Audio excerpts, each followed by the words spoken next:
आज की हिंदी कक्षा में सबको स्वागत है. ഇന്നത്തെ ഹിന്ദി ക്ലാസ്സിലേക്ക് ഏവർക്കും സ്വാഗതം.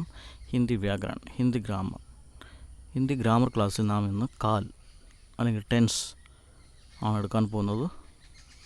നമുക്കറിയാം, ക്രിയകളിൽ കാൽ, പ്രകാർ, വാച്യ, ലിംഗ്, വചൻ അതുപോലെ പുരുഷ് ഉപയോഗിക്കുന്നതിലൂടെ അതിന് രൂപമാറ്റം സംഭവിക്കും.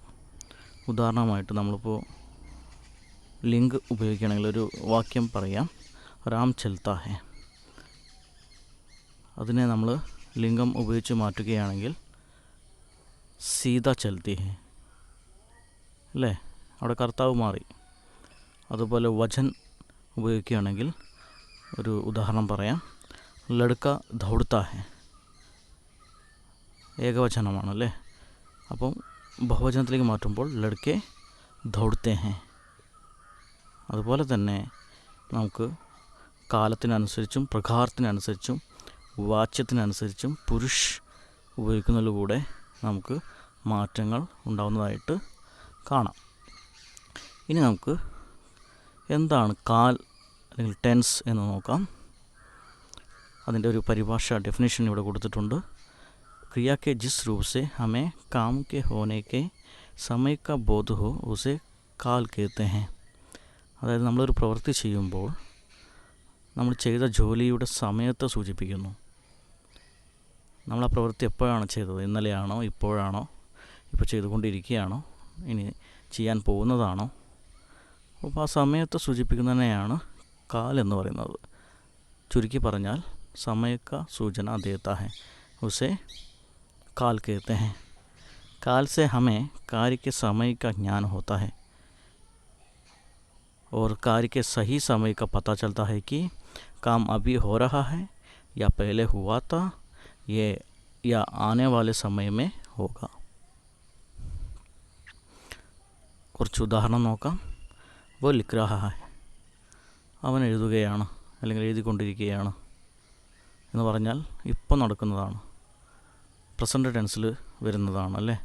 അപ്പോൾ അതിനെയാണ് വർത്തമാൻ കാലം എന്ന് പറയുന്നത്. വ ലിഖാത്ത, അവൻ എഴുതിയിരുന്നു എന്ന് പറഞ്ഞാൽ ഇപ്പോൾ എഴുതുന്നതല്ല, എഴുതാൻ പോകുന്നതുമല്ല, കഴിഞ്ഞു പോയ കാര്യമാണ്. അപ്പോൾ അത് പാസ്റ്റ് ടെൻസാണ്, അല്ലേ? ഭൂതകാൽ എന്ന് ഹിന്ദിയിൽ പറയും. വ ലിഖേഗ എന്ന് പറഞ്ഞാൽ ഇന്നലെ എഴുതി കഴിഞ്ഞതുമല്ല, ഇന്ന് എഴുതുന്നതുമല്ല, അല്ലേ? നാളെ നമ്മൾ എഴുതാൻ പോകുന്നതാണ്. അവൻ എഴുതും എന്ന് പറഞ്ഞാൽ ഫ്യൂച്ചറിൽ പറയുന്ന കാര്യമാണ്, അല്ലേ? ഫ്യൂച്ചറിൽ നടക്കാൻ പോകുന്ന കാര്യമാണ്, അല്ലേ? അപ്പോൾ അത് ഫ്യൂച്ചർ ടെൻസ് എന്ന് പറയും.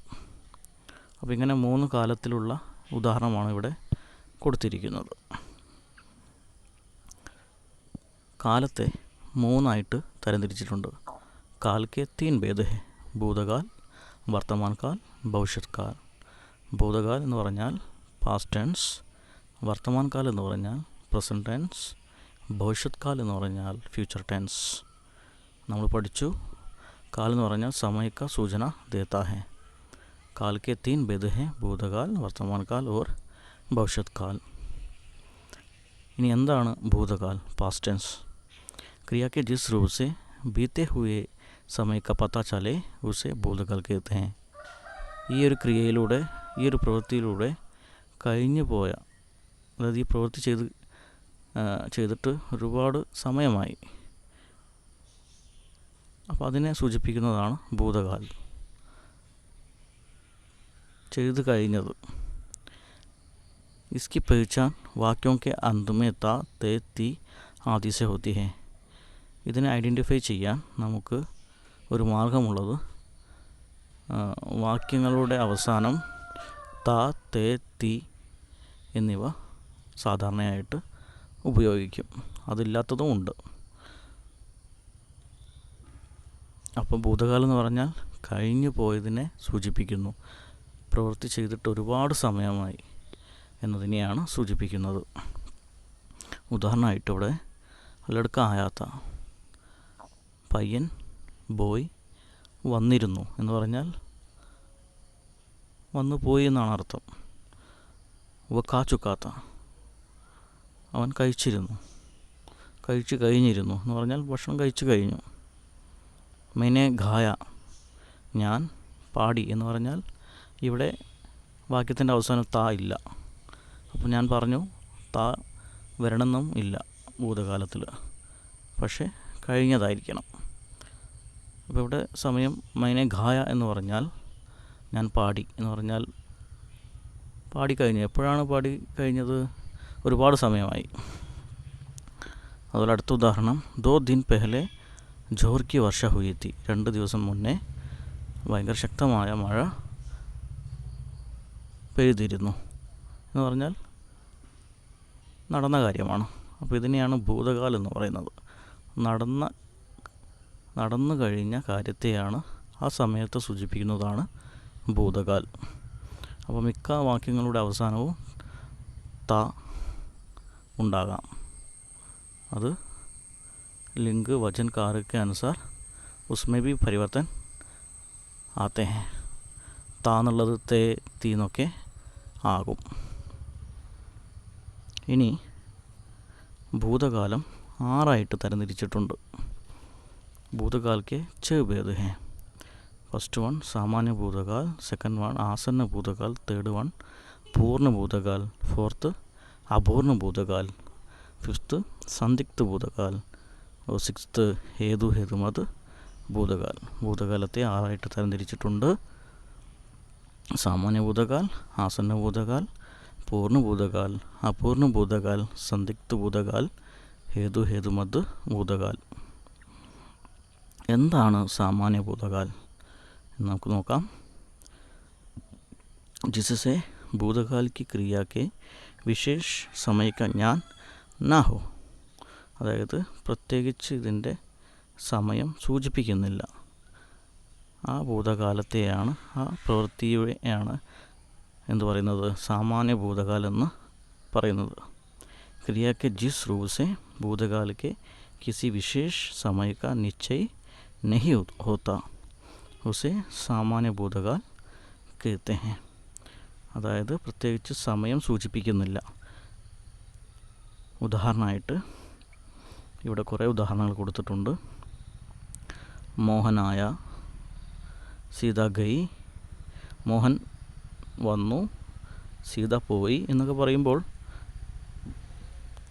എപ്പോഴാണ് പോയതെന്നൊന്നും നമുക്ക് വ്യക്തമല്ല.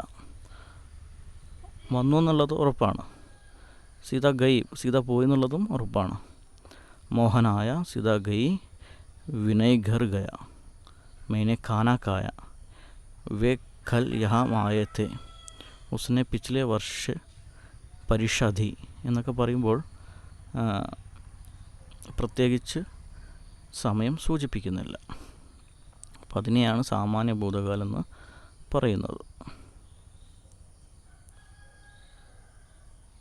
സാമാന്യ ഭൂതകാൽ കാലിക്രിയ ബനാനേക്ക് രീതി. ഇവിടെ കുറച്ച് സാമാന്യ ഭൂതകാലത്തിലേക്ക് മാറ്റാനുള്ള കുറച്ച് രീതികൾ ഇവിടെ സൂചിപ്പിച്ചിട്ടുണ്ട്. ജസ്റ്റ് ഒന്ന് നമുക്കത് വായിച്ച് നോക്കാം. फर्स्ट वन अकारांत धातु के आकार को दीर्घ कर देने से സാമാന്യ ഭൂതകാൽ की ക്രിയ बनती है. ഇവിടെ പറയുന്നത് സാമാന്യ ഭൂതകാലത്തിലേക്ക് മാറ്റാൻ നമ്മൾ ധാതുവിൻ്റെ കൂടെ, അതായത് അകാരാൻ ധാതു എന്ന് പറഞ്ഞാൽ ആയിൽ അവസാനിക്കുന്ന ധാതുവിൻ്റെ കൂടെ നമ്മൾ ദീർഘം ചേർത്ത് കഴിഞ്ഞാൽ നമുക്ക് സാമാന്യ ഭൂതകാലം കിട്ടുമെന്നാണ് പറയുന്നത്. അപ്പോൾ ചൽ എന്ന് പറയുന്ന ധാതുവിൻ്റെ കൂടെ ചല പ്രൊണൗൺസ് ചെയ്യുമ്പോൾ ശ്രദ്ധിക്കുക. ആ ദീർഘം ആണ് അവിടെ മാറ്റിയിരിക്കുന്നത്. ചൽ എന്ന് പറയുന്നത് അകാരാന്ത ധാതുവാണ്, അതിനെ ദീർഘമാക്കി മാറ്റി അല്ലേ, ചല. ആ ദീർഘ ആയാക്കി നമ്മൾ മാറ്റി.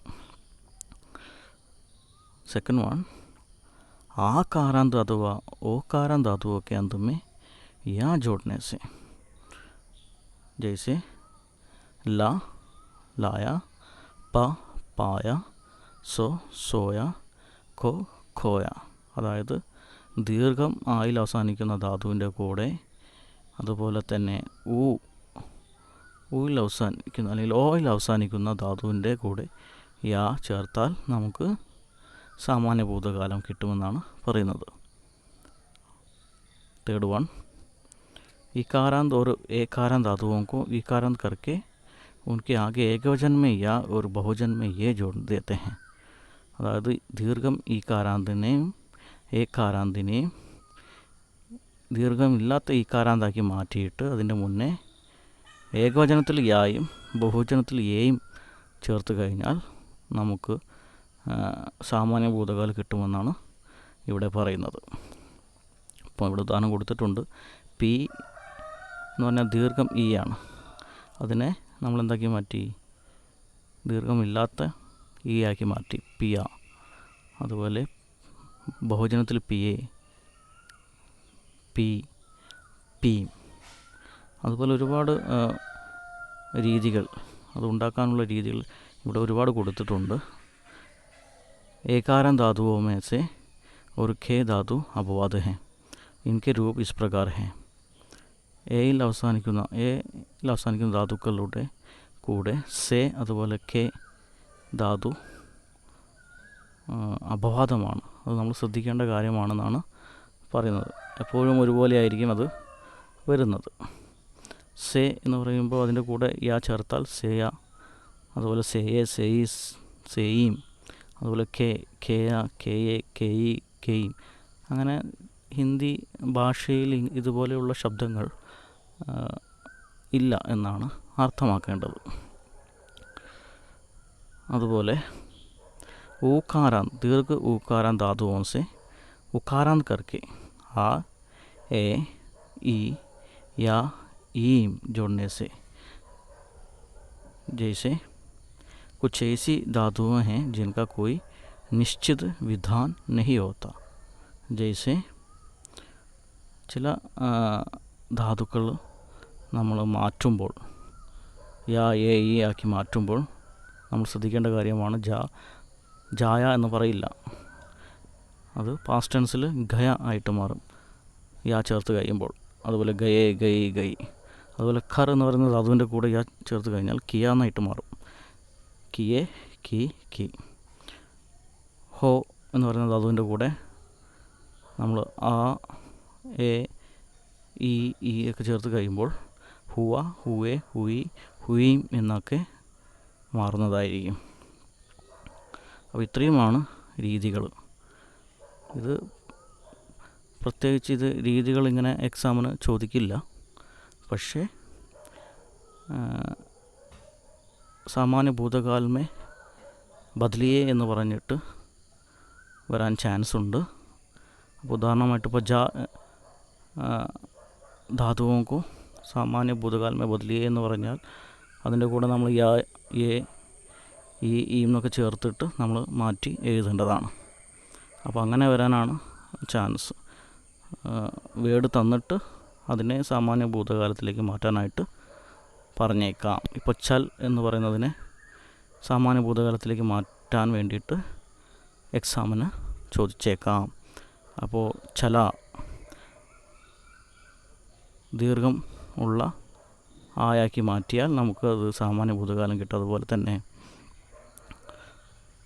ദീർഘമായിൽ അവസാനിക്കുന്ന ധാതുക്കൾ, അതുപോലെ ഓയിൽ അവസാനിക്കുന്ന ധാതുക്കളെ കൂടെ യാ ചേർത്ത് കഴിഞ്ഞാൽ നമുക്ക് ഭൂതകാലം കിട്ടും, സാമാന്യ ഭൂതകാലം ലഭിക്കും.